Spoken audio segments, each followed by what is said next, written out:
So இந்த page வந்து ஒரு வாட்டி ரீகேப் பார்ப்போம். பேஷ்வாக்களுடைய மராத்தியர்களுடைய காலத்தில் வந்து பார்த்திங்கன்னா நீதித்துறை வந்து முறைப்படுத்தப்பட்டதாக இல்லை. கிராம அளவில் நீதி வழங்கியவர் யாருன்னா பட்டேல். நகர அளவில் வந்து நீதி வழங்கியவங்க யாருன்னு பார்த்தீங்கன்னா பஞ்சாயத்து. பஞ்சாயத்து வந்து எப்படி இருந்தது? மிகவும் சக்தி வாய்ந்த நிறுவனமாக இருந்தது. பெரும்பாலும் இவங்க வந்து ஃபர்ஸ்ட்ல வந்து ஒரு பிரச்சனைன்னா சமரச பேச்சுவார்த்தைக்கு தான் வந்து முன்னுரிமை வந்து கொடுத்திருக்காங்க. மறு விசாரணை எல்லாம் வந்து நடந்திருக்கு. மேல்முறையீடுக்காக வந்து மராத்தியர்கள் காலத்துல யார்கிட்ட போயிருக்காங்க? மம்லத்தார் கிட்ட வந்து போயிருக்காங்க. மம்லத்தார்.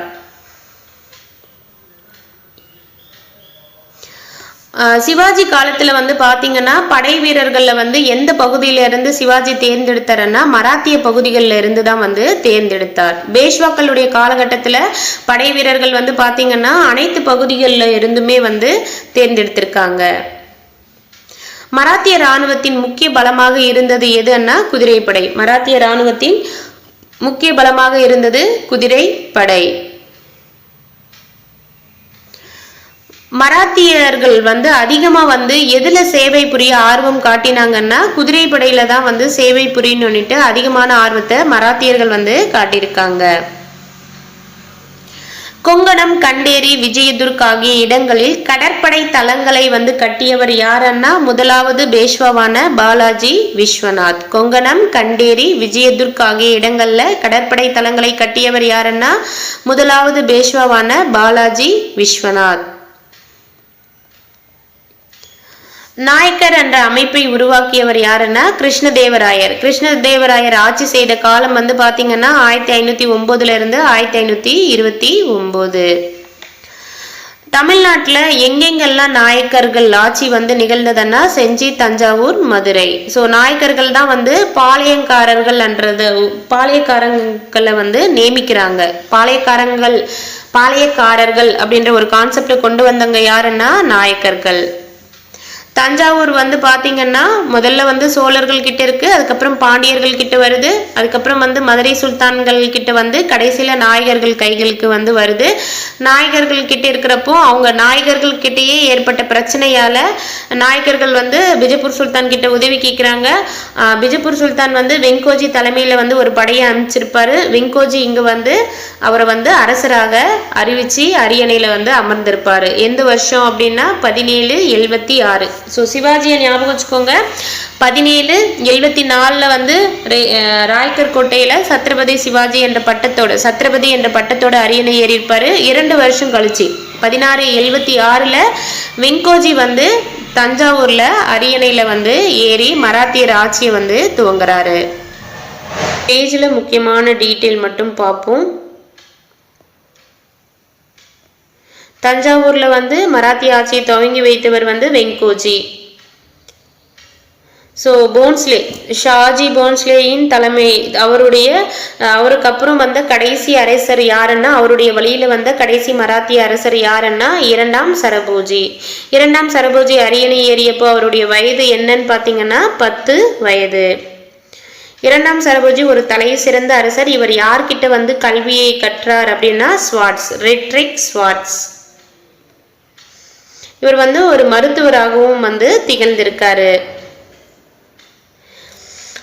ஒரு அச்சகத்தை நிறுவுவது யாருடைய நவீன திட்டங்களில் ஒன்றாக இருந்ததுன்னா 2ஆம் சரபோஜியினுடைய நவீன திட்டங்களில் ஒன்றாக இருந்தது.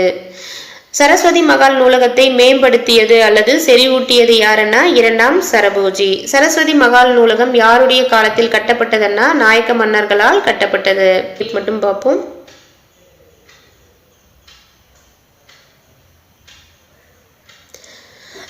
இரண்டாம் சரபோஜி வந்து பாத்தீங்கன்னா கல்வித்துறையின் முன்னோடியாக யாரை வந்து கருதினாருன்னா தரங்கம்பாடி சமய பரப்பு குழுவை சேர்ந்த CS ஜான். 1820 வந்து தொடக்க பொது பள்ளிகளுக்கான ஒரு திட்டத்தை வந்து யோசனை கூறியவர் யாருன்னா சென்னை மாகாண ஆளுநரான தாமஸ் மன்றோ.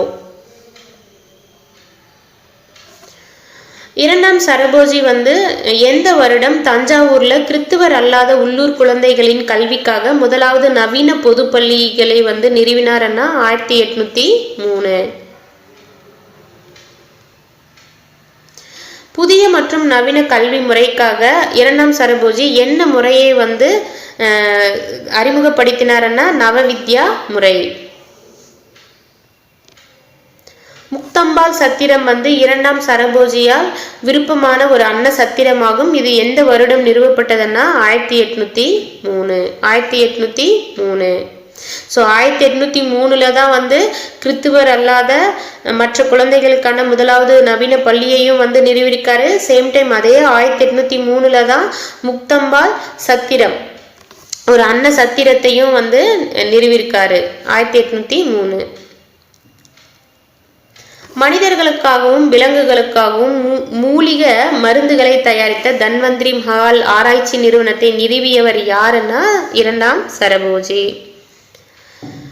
மருத்துவ ஆராய்ச்சிகளை 2ஆம் சரபோஜி வந்து மேற்கொண்டு எத்தனை தொகுதிகள் அடங்கிய ஆராய்ச்சி புத்தகத்தை வந்து உருவாக்கினார்னா 18 தொகுதிகள் அடங்கியது. சென்னை மாகாண ஆளுநரான தாமஸ் மன்றோ வந்து கல்வி கணக்கெடுப்பு எப்போது வந்து நடத்தினார்னா 1823. அந்த கணக்கெடுப்பின்படி தஞ்சாவூர்ல இருந்த மொத்த பள்ளிகள் எத்தனைன்னா 44, அரசவையால் நடத்தப்பட்டது 21, சமய பரப்பாளர்கள் 19 பள்ளிகளும், ஆலய நிர்வாகம் 1 பள்ளியையும், ஆசிரியர்கள் இலவசமாக 3 பள்ளிகளையும் வந்து நடத்தினாங்க. மிக முக்கியமான புனித தல வழித்தடங்கள்ல அமைந்திருந்த சத்திரங்களுடைய எண்ணிக்கை எவ்வளோன்னா 13 சத்திரங்கள்.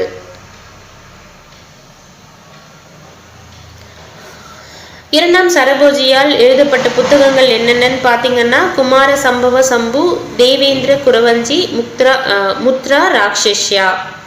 கர்நாடக இசையில் மேற்கத்திய இசை கருவிகளான எதை வந்து 2ஆம் சரபோஜி அறிமுகம் வந்து செய்தாருன்னா கிளாரினட், வயலின். தஞ்சாவூர் அரண்மனை வளாகத்தில் தமிழ்நாட்டின் முதலாவது வன உயிரியல் பூங்காவை அமைத்தவர் யாருன்னா 2ஆம் சரபோஜி. 2ஆம் சரபோஜி எந்த ஆண்டுல வந்து இறந்தாருன்னா 1832 மார்ச் 7ஆம் தேதி வந்து இறந்தாரு. முடிசூடிய பல தலைவர்களை நான் பார்த்திருக்கிறேன், ஆனால் இவரை தவிர எவரிடமும் இது இளவரச தன்மையோடு அலங்கரித்ததில்லை என்று யாரை குறிப்பிடுறாங்க? 2ஆம் சரபோஜியை. அப்படி சொன்னது யாரு அப்படின்னு பார்த்தீங்கன்னா பிஷப் ஹீபர்.